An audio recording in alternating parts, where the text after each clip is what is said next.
বন্ধুরা, আজ আপনাদের পুরীধামের জগন্নাথ দেবের রথযাত্রার এমন একটি কাহিনী শেয়ার করব যা অনেকেরই অজানা।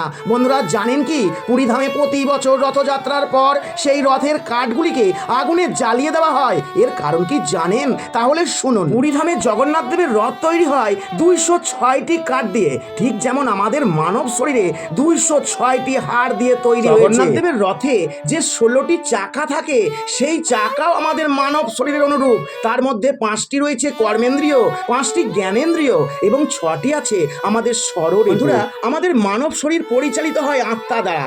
আমরা যখনই মারা যাই, অর্থাৎ আমাদের শরীর থেকে যখন আত্মা বেরিয়ে যায়, তখন আমাদের শরীর নশ্বর দেহে পরিণত হয়। তেমনি ভগবান জগন্নাথ দেব একবার রথ থেকে নেমে গেলে সেই রথেরও মধ্যে কোনো প্রাণ থাকে না, রথটি নশ্বর দেহে পরিণত হয়। তাই মৃত্যুর পর আমাদের নশ্বর দেহের মতো ভগবানের রথটিকেও জ্বালিয়ে দেওয়া হয়। আর আপনি যদি ভগবান জগন্নাথ দেবকে সামান্যতম বিশ্বাস করেন, তাহলে ভগবানের আশীর্বাদ পেতে ভিডিওটি প্রচুর প্রচুর শেয়ার করে সকল ভক্তদের কাছে অজানা কাহিনীটি তুলে ধরবেন।